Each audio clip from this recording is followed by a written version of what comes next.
Hey, I'm Patrick and welcome back to another video from Catholicism with Patrick.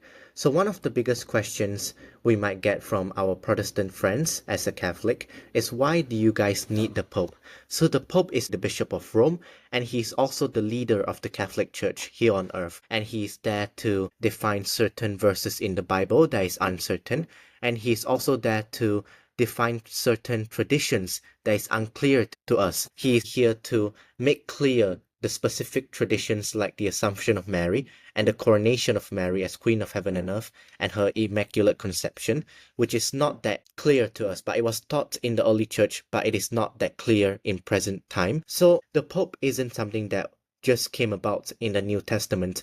We can actually see the authority of the Pope being present in the Old Testament as well. If we look to Isaiah 22 verse 22, God gave the keys to the kingdom to Eliakim and said that whatever he opened, no one can shut, and whatever he shut, no one can open. And Isaiah 22 verse 22 directly relate to this verse in the New Testament, which is Matthew 16 verse 19, where Jesus said to Peter, "I will give you the keys of the kingdom, and whatever you bound on earth will be bound in heaven, and whatever you loose on earth will be loosed in heaven." You see the correlation there? In Isaiah 22 verse 22, Eliakim has the ability to open what no one can shut and to shut what no one can open. And Peter in the New Testament, which is the first Pope, has the ability to bind on earth what will be bound in heaven, and to loose on earth, then it will be loosed in heaven. This is God trying to tell us that he intended us to have a Pope,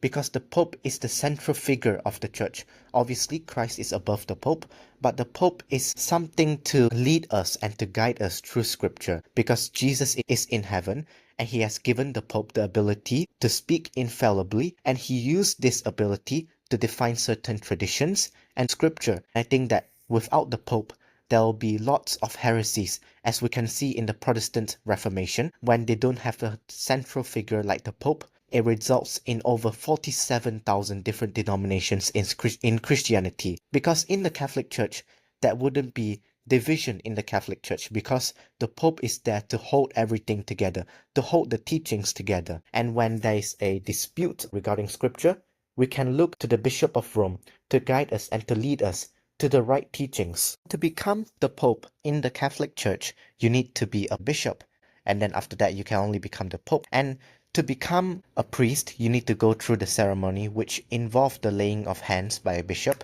and to become a bishop, you need to go through the laying of hands by another bishop. So this ceremony is actually taken from the Old Testament. We can see how power is transferred in the Old Testament very clearly in this verse, Numbers chapter 27 verse 18 to 20.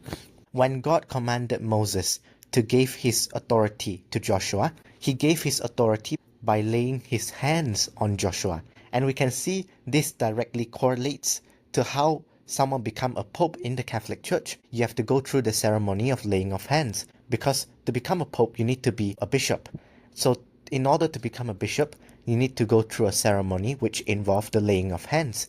And this is how power is transferred from one person to another in the Old Testament, and this is how the papacy is transferred from one person to another through the laying of hands. The Pope doesn't directly lay his hands on another person, because when someone becomes a Pope, the last Pope must die first or resign of his position. So when that happens, a bishop can become the Pope, because the bishop has already gone through the ceremony of laying of hands. But it is highly unlikely that the Catholic Church will choose anyone but those in the position of cardinals to become the Pope.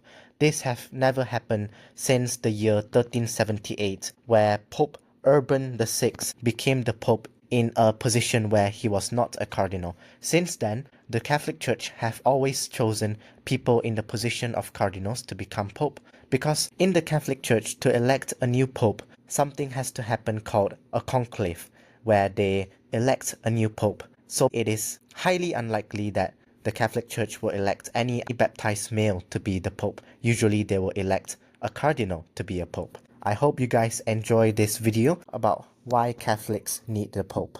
Bye bye.